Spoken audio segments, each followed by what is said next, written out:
Women on a Green Mission. Follow along as two friends document their unfurling permaculture journeys. Join our chats each week where we'll be sharing how we and others apply permaculture to our gardens and daily life. We're no experts. We're at the start of our journey, fumbling our way to a greener life. We love your company along the way.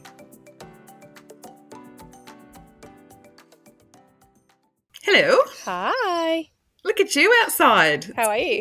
Gorgeous. I know. I was actually kicked outside, but let's pretend that I chose to be here.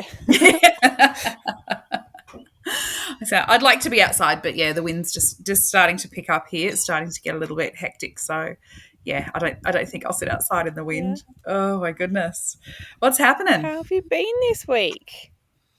Oh, it's been a little bit of a slow week for me. It's been nice. A little bit of just rest and recuperation and just having some downtime. So there's been a little bit of sitting in the sun with cups of tea in the middle of the day, and still been doing a little bit of work from home, but it's, on the laptop, on the lounge outside kind of thing. So it's been really, really crazy week actually. So, we've had a bit of crazy wind, so some of the gardens that have taken a bit of a battering. Some of my seedlings are looking a little bit dry and frizzled, but I've been out there doing a hand water every afternoon just to keep that that topsoil just nice and damp while they're developing their roots. So we'll see how we go. What about you? I've got another dog story for you this week. You've got a dog story.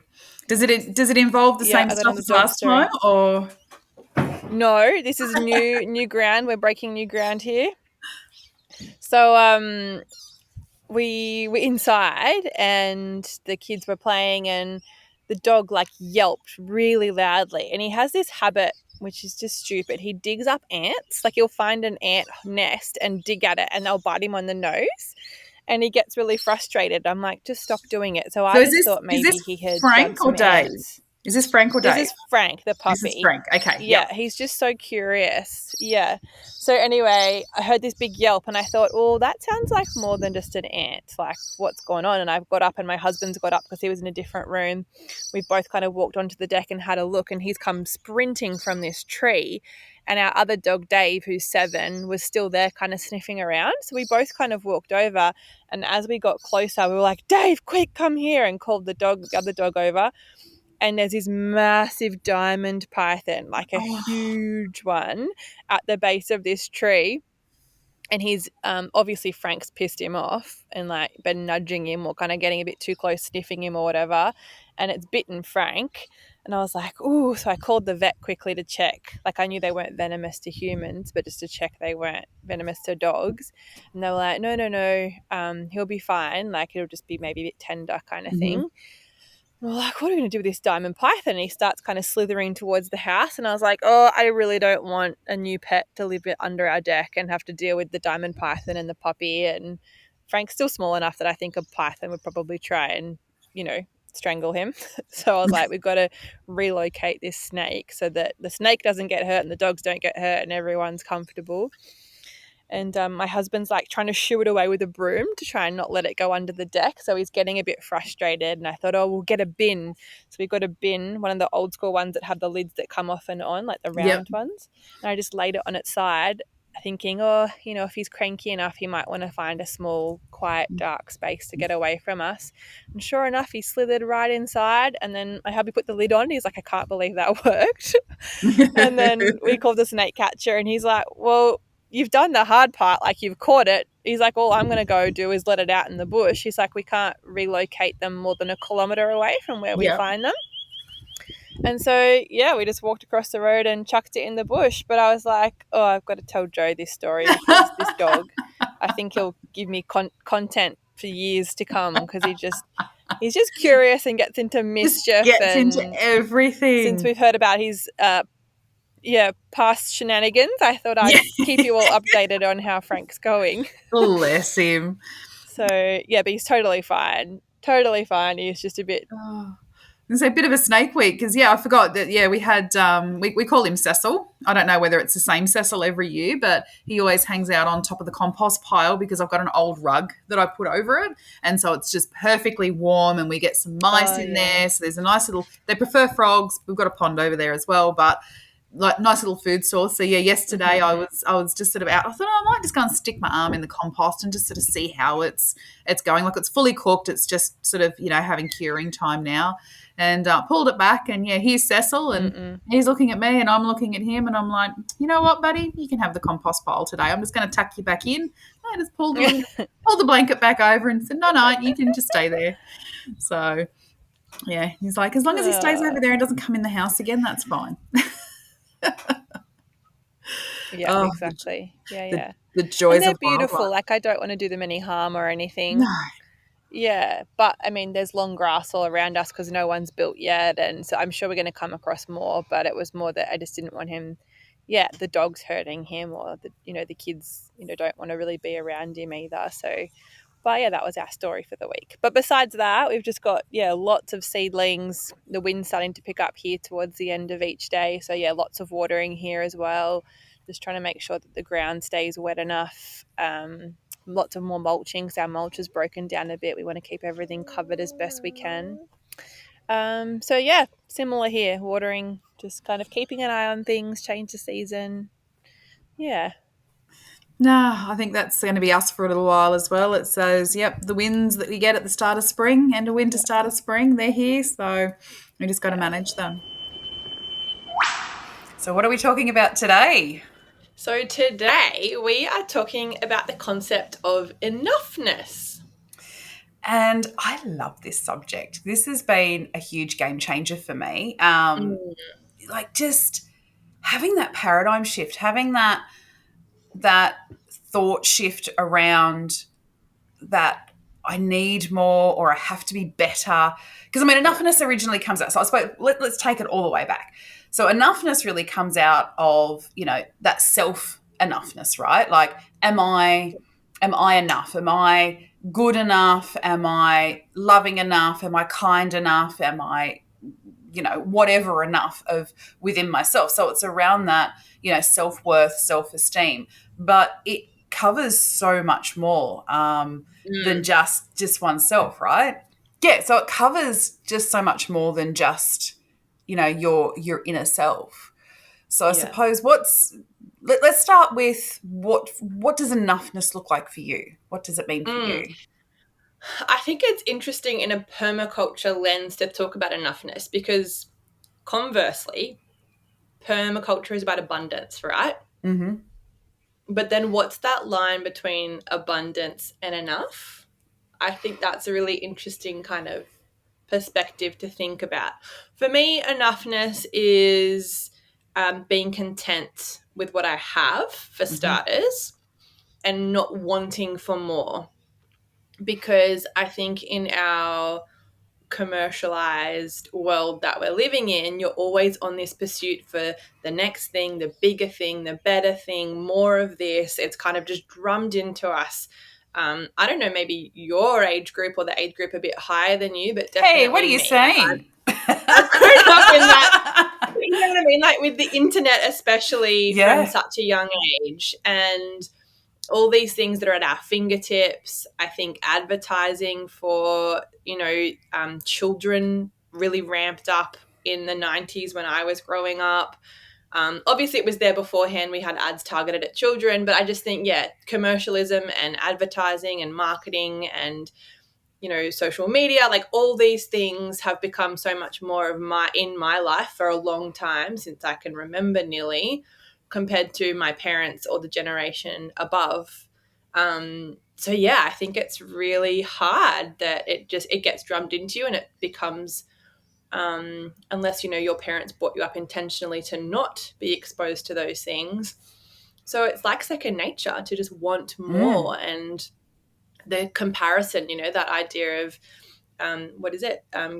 Comparison is the thief of joy. Like, you're just constantly thinking that you're sad or it's not good. And there's just all those layers, I think, for me, intertwined into that. But our journey has definitely been about trying to buck that and not wanting the bigger house and the next best thing. And, you know, I think I've talked about before wanting more land and wanting, you know, even though that we're kind of trying to stay away from that consumerism, we still have that desire to want more. So enoughness for me is, being content with what we have and fulfilling our needs, indulging in wants every now and then, but making sure our needs are met, and that is enough. Yeah. Yeah, I love that. And I love the fact that you mentioned that, you know, indulging once in a while, because we can actually go the other way with it, right? Like we go from keeping up with the Joneses, consumerism, you know, where it's you got to buy more, you buy bulk, everything's, you know, at your fingertips and it's instantaneous and it's so over the top. But at the same time, we then can have the opposite effect and go the other way. And I did for a little while. It was like, well, you know, I am totally happy and content with where I'm at and I don't need to strive for better. And then I thought, well, hang on. There are things in my life that even though I am happy and I am content and I'm grateful with where I'm at, there are still things that I want to better about myself. And that might be my knowledge. It might be my health or fitness. It might be my involvement in my community. It could be my connections with my friends. Things like that are going to enrich my life, but are also going to enrich other people's lives. And I found myself sort of shrinking from that a little bit, going, because, oh, no, it's enough. It's enough. I have enough friends. You know, I have enough engagement. I have enough of this. And then I sort of went, oh, actually, you know what? I don't. I'm kind of lacking in a few areas. But for me, it was about being grateful for where I'm at and being able to understand that, and then really strategically understand where are the areas that I need to focus on. And it was never about buying more, you know, or, I need a bigger house, I need to renovate, or we're going to go and build a structure. So now I need to, you know, go down to the big green shed and spend $500 on buying all brand new materials. It was, okay, you know, looking at through that regenerative and that sustainability lens of, okay, what else is available to me to create the things that I need to create. Yeah. Yeah. And I think there's like a difference between enoughness and like bettering as well. I don't know how you necessarily make that distinction, but like wanting to better your life or better your children's upbringing, or you know, especially in terms of like breaking cycles, like becoming a better version of yourself. But I think enoughness kind of goes into that. And I think the really important thing when it comes to enoughness is it being from a values perspective. So like when you do want the next thing or the better or more or whatever it is that you want to kind of coin in that enoughness vocab, that you go back to your values and you go, okay, well, what's my why? What are my values? And does it align with that? And I think if you kind of go back to that, you get that answer of whether you do pursue the thing that, you know, you're wanting, whether you make the purchase, whether you do the thing. If it's values based, I think that can help guide your enoughness cup, so to speak. That makes absolute sense. And it's funny when you're saying that, I was kind of thinking back to, you know, years ago when, you know, before I was married, I was single mum, broke as broke. And like, if you'd come to me then with, you know, the concept of enoughness, I would have just looked at you and gone, are you kidding me? That's not paying my rent. That is not putting food on my table. That's not putting fuel in the car so that I can, you know, get my child to school and I can get to a job to, you know, to be able to pay the bills. But even then I look back and go, you know, there were those times that even though I was striving for more and to do better all the time, it was values-based, because it was like, you know what? We're okay. We're okay. We've got a meal on the table. We've got a roof over our head. We're okay. And even then, but the concept just, you know, would not have been open to me at that point in time. Yeah. And that's interesting, like enoughness and privilege as well, I guess. Like we're in a position to say that we have enough, and you think about other cultures around the world, but you know, when you go on holidays to somewhere like Thailand, or, you know, people go to Africa and do, you know, work in Africa, and they come back and they go, but these people were so happy. You know, they didn't have a lot, but they were happy. So as much as I think privilege comes into enoughness, I also think, I wonder if I was in those people's shoes, whether that is enough for me in that position, or they feel that it's enough. And enoughness, I guess, is a mindset It too. is. It really is. Yeah. And contextually for them, they might not have that influence of marketing and advertising on them. So they don't think that their life is lacking. Like, obviously, there's places where they need more food on the table and things like this and healthcare, but in their general daily life, they feel like they have enough still. So I Yeah. don't know. It's very interesting. It's contextual, it's personal. It is very much a dichotomy. It really is. Like Mm, there's arguments for both sides. But I love that you said that enoughness is a mindset. It's like gratitude, isn't it? Like I think enoughness and yeah. gratitude they're interchangeable really, because it's about understanding that you don't always need more in whatever sense Mm, to make you happy. Your happiness is an inside job. Like I know that that's a bit of a corny saying, but it really is. You can be as happy as you choose to be. Shit is going to happen. Life mm, is going to throw you mm, under the bus. It's going to reverse back over you and spit you out the end. Like that's life, right? Like shitty things happen to good people all the time. And, mm, I'm not taking away from anyone's hardships or grief or anything that they've gone through. We all go through that from time to time, but it's not our state of being. We don't live there. We experience it. yeah. It's, that enoughness Mm, and that gratitude is where that's where you live. It's when you sit down by yourself and you have that moment and you go, I'm okay. It's okay. mm, Like whatever's happening, mm, we will get through. We will, we'll endure it and it will pass. But mm, it's that sense of yeah. self. Like I mean, we've met those people that just don't ever seem to stop. Like there's the Yeah. Not next thing, the satiated. next Yeah. training course, the next education, the next friendship, the next social group, the next. So they're always looking for more to fill that hole. You know what I mean? To fill something within them rather than really understanding Mm, what makes them tick. And I think some people get that really early in life, and some people die without ever knowing yeah. that. People never, yeah. But that's interesting too, that enoughness is, whole filling, like Yeah, to be content with yourself or to be self aware or to love yourself, does um, that counteract that enoughness and wanting more? I think it does. I think it does. I think it helps.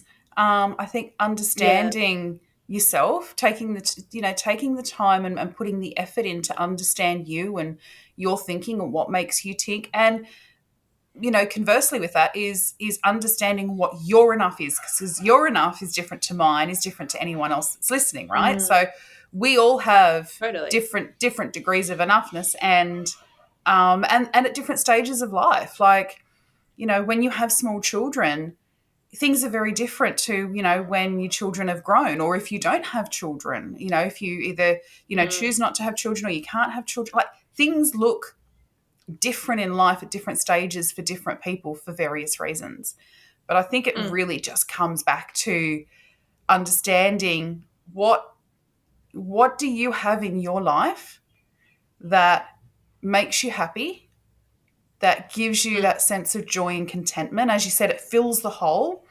Those moments where you can just sit back by yourself and smile and go, I'm okay. All is mm, okay. The world is a shit show. It could be burning down around us, but I'm okay.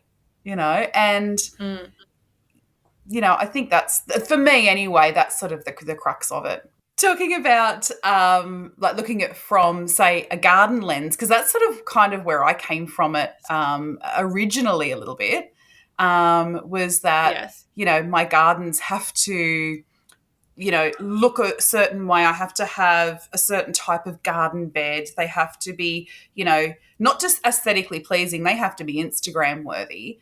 And Mm. like this lasted a whole 5 minutes for me. And I thought productive. that's what, and productive, like ridiculously You know? productive at all times, like chock-a-block full. We're pulling every type of food out. And like this really did last like 5 minutes for me, because I just looked at that and went, I am not that person. I am not that type A personality where I am going to just spend a stupid amount of time investing, into this, whether that be money, resources, material, people help, whatever. I just went, no, you know what? This is good enough. What I'm doing right now is good enough. Mm. And I loved that. It was so freeing. It was so freeing to go, Yeah, it's you know what? That liberating. part of my Yeah. garden, that has been totally overrun with, passion fruit, stock root, and noxious weeds, and I'm like, and whatever. I don't care. I'm okay with Yeah. that because for now that is good enough. And it was so nice. I just went, don't have to worry about it. Yeah, yeah. Yeah. There's nothing like a zucchini glut to remind you that you have enough.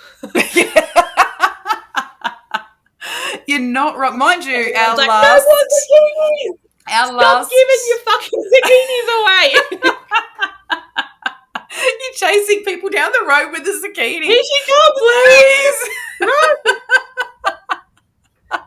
I think and anyone... that's what I meant when we started.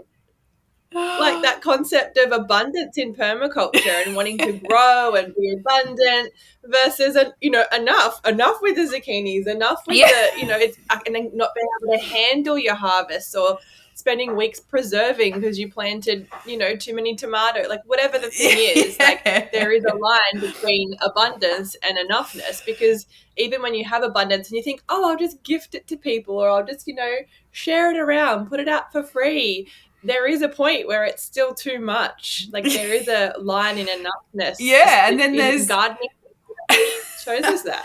And then you've got this sense of guilt, right? Because I've put all this effort into growing it, and if it's not used for its higher purpose, if we're not eating it and it's rotting, then oh my God, like what have I done? I failed. Like it's funny, I did a little bit of preserving yesterday. I made some sauerkraut. Our cabbages are sort of hitting peak picking time. And look, a few of them have gone well and truly over, and some are looking a bit ordinary. And I'm like, yeah, okay, cool. They'll go for the chickens, and I'll save the bits that I can.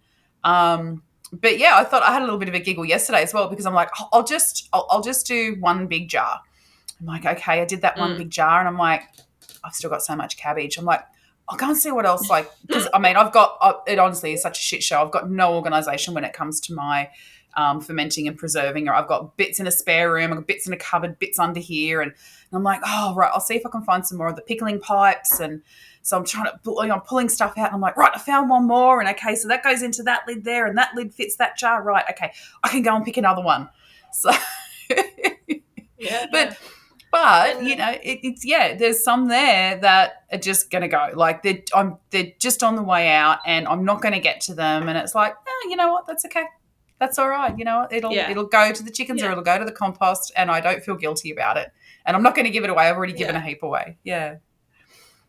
And I guess linking it back to permaculture, like if you come to those ethics of people care, earth care, fair share, overabundance isn't really fair share. You're using too many resources and too much energy outputs and whatever that is. So that's not really ticking that box. Like enoughness is fair share, but not a glut. And, in terms of earth care, like again, the resources and infrastructure that you're using to grow or do whatever the thing, like if we're talking about just in a gardening context, and then you start looking at the principles and you go, oh, enoughness really fits into here, because too much doesn't. Too much is kind of, not following those principles and those ethics. Yeah. So, when you kind of link it back, it does make sense to kind of, enough, content.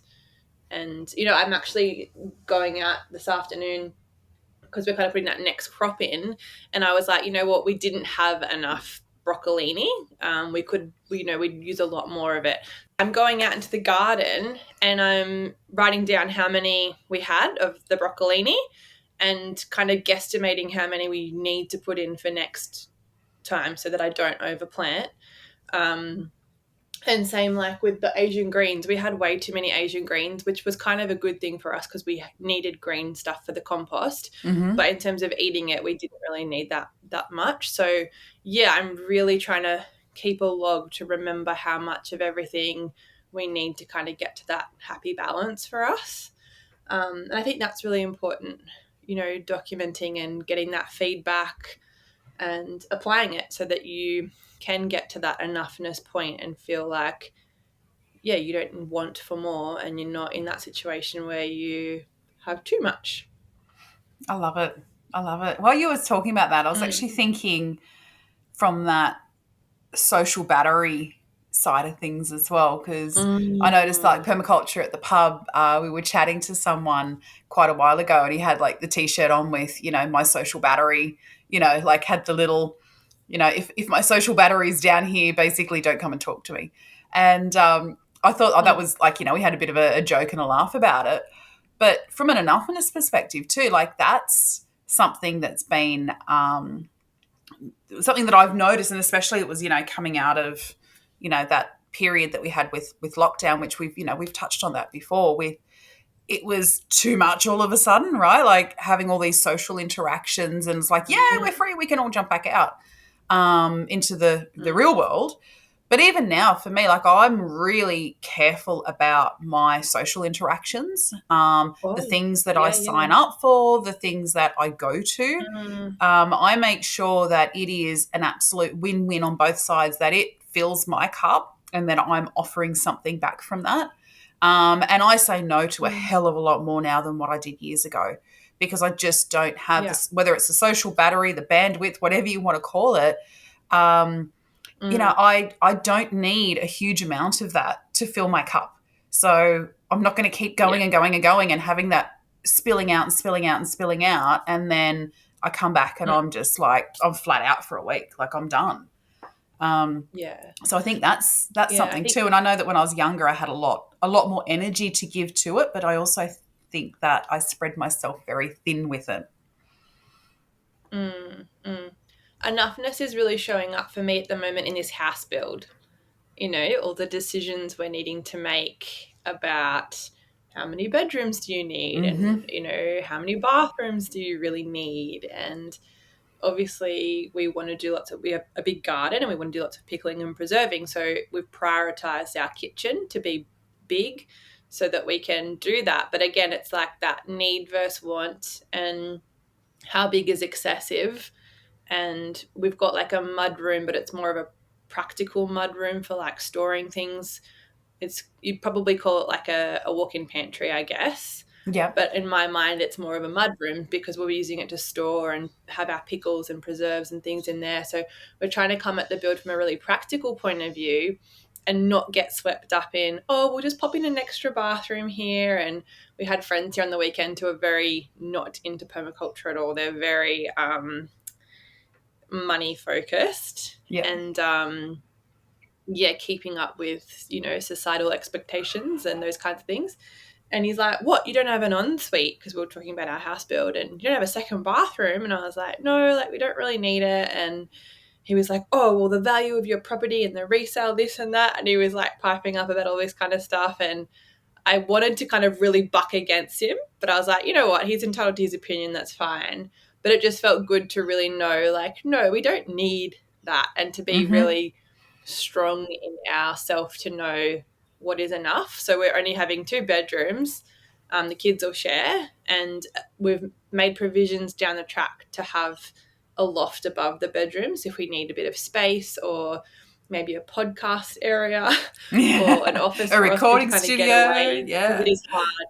Yeah, it is hard when we're all in the same space, and he needs to have a meeting and work and these kinds of things. So we've made provisions for that down the line when we have enough money and if we need it. But it's 2-bedroom house. It's 1 bathroom, but the toilet's separate, so we can still use the toilet when someone's in the bathroom. We said if we feel like we need an extra toilet, we're going to do an outside toilet, like a composting toilet. We've definitely focused on the kitchen being larger, but we have kind of justified or kind of think that we need it because of what we want to do, and it's more of a practical thing, not because we want a big fancy kitchen. And just made decisions about the house based on the aspect and thermal efficiency and being able to have airflow and ventilation and like these kinds of things. And we've made provisions to have skylights later on if we think that we need it, but we're not going to put them in straight away until we kind of see whether there is enough light, or do we need some extra ventilation because it's a high ceiling, or whatever it is. So we've kind of, allowed the plans to encompass these things if we think we need it, but it's kind of not in our base plan because we think what we have will be sufficient. But it's definitely been this discussion constantly, and I feel like sometimes we're agonizing over decisions because we don't want to push into that too much and excessiveness. We want to keep our budget as small as possible and not get a really big mortgage, because that's kind of the whole idea behind this too, to have enough and within our means and not stretch ourselves. So it's really been a big thing for us lately with this house build. Yeah, I bet. And I can imagine, like that agonizing, as you said, in the conversations of, because we're so programmed to have certain things or to have certain conveniences, we go, well, I need that. And we go, well, hang on, do we actually need that or do we want that? And it's still okay. That's the thing too. Like, it's still okay to want it and to have it. Yeah. Like, that doesn't negate any of that, but it's that, taking it back to that need and that want. What is enough for us and what is enough for our family? Like some people would hear you say, like, oh, the kids are going to share a bedroom, and just go like, mind blown, like, what are you talking about? Like, what do you mean the kids are going to share a bedroom? But I mean, when we grew up, there was a lot of people, a lot of our friends shared bedrooms with multiple siblings. Like, I had a girlfriend who, like, there were four daughters and one son. He got his own room, which was about the size of a shoe closet. And then the four girls had the main bedroom because they shared those. And no, it was four. It was five girls, actually. So she had four sisters and one brother. So it was five girls in one room. And then mum and dad had the sort of the middle-sized bedroom. And it was a 3-bedroom house, and they just made that work. Well, it was a 2-bedroom and a broom closet house. Yeah, my brother and I shared for ages when we were younger. We flipped houses a lot when we were growing up. So often it was because we were like in one room painting and doing stuff, so you'd have to live in other parts of the house. But there's a few houses that we had where dad needed an office. So mum and dad had a bedroom, and dad had the office. And then it kind of had like a second living area that wasn't really a living area. And so mum and dad just got wardrobes and put them back to back and left a little doorway. So my brother and I shared that room, but kind of had privacy because we were already in that pre-teen kind of phase. But even at that age, we still shared essentially a bedroom. And God, you reminded me of and everything. You reminded me of my first share house, like when I moved out and moved in with flatmates. There were four of us, and it was a 3-bedroom house. So, I had kind of like this alcove, which was kind of off the living area. It was the same thing. Like, we just did put dresser drawers and then put a curtain across, and that was me. That was my room. Mattress on the ground, lived out of a cardboard box. Yeah. Yeah, and that's the other thing. Like, why is it when we're younger and, in our 20s and you move out, like, enoughness is very different from when you start adulting properly or have children. You really kind of think there's that differentiation between, when you're at uni, when you first get out of school and you're working, and then like life gets serious. So you need to, have enough and, get a house and then start doing more. You know what I mean? Like, it's interesting, like that concept of becoming an adult and then that expectation that this is what then needs to be met. This is what adulting looks like. And I know that, like, we were talking a little bit off air around, like, we're all so busy, like the amount of times, and I really dislike saying that I'm busy because it makes me sound, in my head, it makes me sound like I've got all these things going on, but I'm not being productive. But then I don't want to say that I'm being productive either, because sometimes I just go and sit in the sun and I'm not being productive. I'm just being. And like, it's so nice to, like, I've been, had a couple of weeks off just resting and recuperating after a procedure. And it's actually been really nice to not have to really do anything or think about too much. I mean, I've done bits and pieces here and there, but there's just been some days where, just middle of the day, I've just gone out and sat in the sun and walked around the garden or had a snooze and it's just like my whole stress level's just gone, phew. it's so nice to decompress. And That's I go, funny.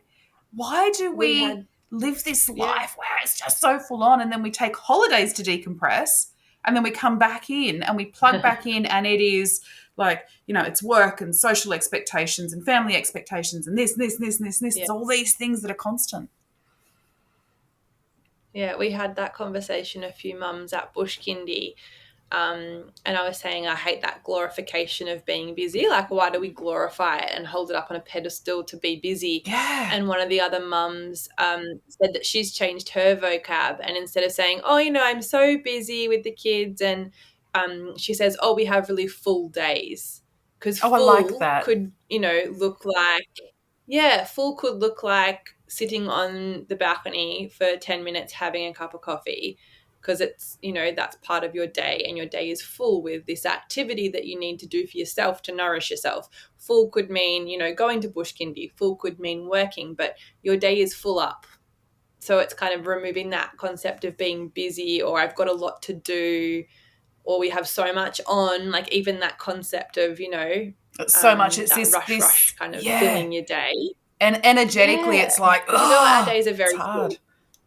I like that. Full of what? That's up to you. But that exactly. It could be full of sitting around in the sunshine drinking coffee. It could be breakfast mimosas, whatever your full is.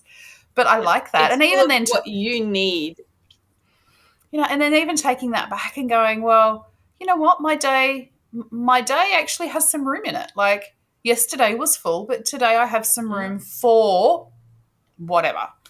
It could be, someone's rung me and said, hey, come and, you got an hour to catch up for a coffee or something. I want to have a chat, or whatever that looks like. So I love that. Yeah. So if that mum's listening, thank you. I'm going to use your vocabulary on that, because I used to be busy, and then I went to, no, I've been very productive, but then productive made me feel guilty for not being productive, not having this constant output of something. So I moved away from that as well. And then it was just like, I have a lot, but I like full. Full is good. Yeah. Well, I wonder what other people think about their enoughness, because it's so individual and it's so unique to each of us. So I would really love to have a discussion on this inside the Facebook group, because I think that it is such a cool conversation to have, and to hear other people's perspectives about it as well, because it challenges us for what we think is enough for ourselves as well. And I know that conversations I've had with others, I've sort of gone away from that going, oh, wow, I hadn't really kind of looked at it through that perspective or thought about it in those terms before. And it's then challenged me. And sometimes it might have, changed my thinking or my behavior, and sometimes not. But it just kind of opens it right up. So, I'd love for people to jump on and share with us what their enough looks like for them. Yeah. Love it. All right. Well, we'll wrap up today's episode there. Jump in the Facebook group and let us know what you think, or DM us on Instagram. We're always around on the socials, and we can continue the conversation there. Love it. Thanks so much for sharing this topic with me, Elise. I love it. Love it, love it, love it. All right. See you later. Bye-bye. Thanks for listening to the Practical Permaculture podcast. Jump onto our Facebook group to keep the chat going, and to look for any resources that we mentioned on today's show. Look in the show notes. And if you liked the episode today, then subscribe. Please give us a review and share. And if you didn't, then that's okay. We'll sure you'll find the right podcast for you. Bye. Bye.